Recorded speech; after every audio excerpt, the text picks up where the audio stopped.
As someone who has considered Konosuba to be one of the funniest anime that I've ever had the pleasure of watching, after watching the movie last week, and now with Season 3 Episode 1 officially here, yes, it was leaked early, but it's officially dropped now, Konosuba's never been this good. And this comes from a Konosuba enthusiast. Season 1, Season 2, the Megami spin-off, fantastic, but the movie, the canon movie, and the PTSD that comes over into Season 3. This is the funniest the show's ever been, but most importantly, they really found a groove of keeping it completely out of pocket with plot progression and character progression. We had a huge moment in the movie with Kazuma basically allowing Megami to keep her explosion magic. She was ready to give it up and be more useful. The idea that he's encouraged that, we can see the relationship forming and building. I thought it was like 3/4 going to her and maybe a quarter going to Darkness on who might end up in an actual relationship with Kazuma. I'm putting it up to like 5-6 Megami. I really think she's got a damn solid shot here. It just feels like the chemistry and what the author's trying to build up, that seems to be where it's going. Sure, you can make the argument, well, maybe, you know, they'll pull like a polyamorous situation. I don't think so. I think Kazuma, despite his big words, is really a one-girl sort of man, but we'll see where it goes.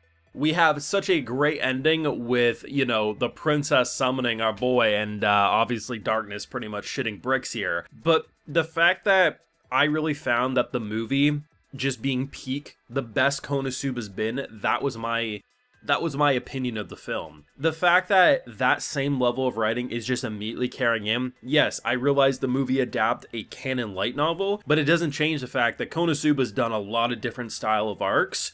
I am very, very happy that what I saw in the movie is pretty much continuing into Season 3. I had a few people tell me that they consider like around the movie's content in terms of whatever novel it adapted, and you know, there's a couple other novels that got mentioned, but like that to them was like some of the best Konosuba's been, and it really does feel like the author around this point found the groove in terms of blending out-of-pocketness with decent characterization and plot progression. I mean, just the fact that the cherry on top moment, the very end of the episode after we see the opening, the fact that it's like, hey bro, you know, shit's a little too peaceful around here, I'm used to people rocking my castle, yeah, all's well though. Like, just the way they can remind us of some of the funny shit that's happened and where they're currently standing is just so good. But Konosuba's back. It's better than it's ever been, and I think anyone who loved that movie is getting a kick out of this season so far. I, of course, have full live reactions over on my Patreon. If you want to see my full and good thoughts to this or any of the previous Konosuba content, it's going to be over there if you're interested. So, we back, baby, and the PTSD. It's hilarious. I still think he chose the wrong woman. I mean, yeah, maybe something was pressing up from behind, but that girl would have bought him for him. That's all I'm saying. But, you know, Kazuma, he dipped out and had a lover suicide is basically what happened at the end of the film. And the fact that he has so much trauma about someone pressing up against, like, nothing actually happened to Kazuma. That's the best part of this. Nothing actually happened to him other than he felt something press up against him. And honestly, I don't know, man. I don't trust that Kazuma wouldn't enjoy it deep down inside. But the fact that he wakes up from nightmares, I honestly think there was actually the ghost of her, like, floating behind him. I thought it was all in his head originally, because there's this moment, I think it's around the midway point after he's talking with Megami. She pops up and, like, just scares the shit out of him. I had to rewind 3 times. It was just such a funny scene. But the fact that after he finds, like, peace, like his inner peace, I'm pretty sure he killed that plant monster and stole that mallet, and he thought he was on cloud 9. She can't even do shit to him anymore. Maybe it was all in his head and he just fought his demons, but either way, it was just so out of pocket. Look at the whole girl on the side of the road who's injured. I didn't trust that at all. Immediately, I was like, that's red flags. However, they still managed to get me. And this is what I love about Konosuba and his comedy directing. They still managed to get me, despite knowing deep down I shouldn't. The whole exchange of her looking so innocent and cute, and then like he pretty much chalks, because he's on his path for inner peace, right? He's gonna switch, he's gonna become a monk, and he's like, listen, she probably hasn't hurt anyone yet. If I give her food every day, maybe I can train her not to be a psychopath down the road. Actually makes sense, and I have to admit, this is some of the best animation directing I've seen in Konosuba. So her, like, it almost acted like she had Tourette's, like just her mannerisms and everything, and how she was, her actual voice and her cute voice, and how she was switching around, like, oh, maybe if I do it like this the next time, pulls up a dead body. Ooh, this guy's pretty much done. Okay, I need a new one. And our boy's just behind her, just absolutely pissed off beyond his mind, because he was ready to pretty much sell his soul to the devil here. And I love the fact that we don't see exactly what happened. All we know is that he took the mallet. I assume she's dead, and if not, she was beaten absolutely brutal. He gives it a shake and gold coins pour out.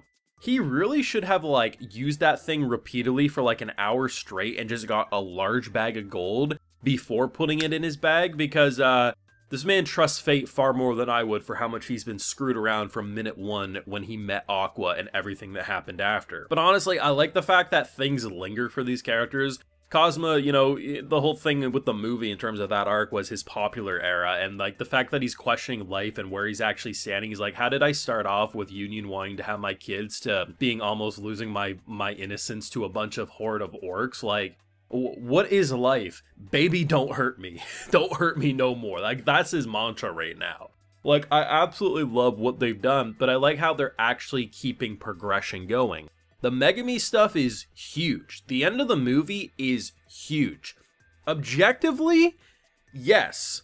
Megami's explosion could one-shot an army, and you know, if we get to level 200 explosions, yeah, sure, we can one-shot a lot of things.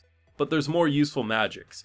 And the fact that he allowed her to keep it, and as she was wearing her heart on her sleeve, ready to give it up so she could be useful, and he's like, no, you're useful as you are. It's just like, it's such a good moment, and the fact that that's carrying into this, and you can see their chemistry brewing. You know, maybe they don't actually get together, but nonetheless, they're building a genuine freaking connection. And the stuff with Darkness in terms of where she actually comes from and everything is really interesting. So the idea that we're, you know, that was one of the best points of season 2, in my opinion. So having something like that continue into this season, Aqua being the most useful thing she does is she talks about Bubbly, but bless her heart, the show would be more boring without her. We're eating good right now. We really are. And the opening showcases a big-ass dragon. I mean, at one point, looks like Darkness is ready to get smacked by that dragon just for some pleasure. And I'm pretty sure, you can correct me if I'm wrong, so when Aqua smacks Darkness in her sleep, if you watch the episode with headphones, Darkness starts moaning in her sleep after that, and it sounds very erotic to the point of reaching an explosion, if you catch my drift. She seemed to like that quite a bit, but either way, she's having some dreams, that's all I'm pointing out. But this was a very good episode. Basically, it's on the same quality and comedy level that of the movie. We're still waiting for our reward from the Crimson Village for everything we did, but in general, KonoSuba's back. It's never been this good, and this comes from someone who considers KonoSuba a 10 out of 10 anime. It just feels like we've reached a new level of KonoSuba, and I'm very excited for more.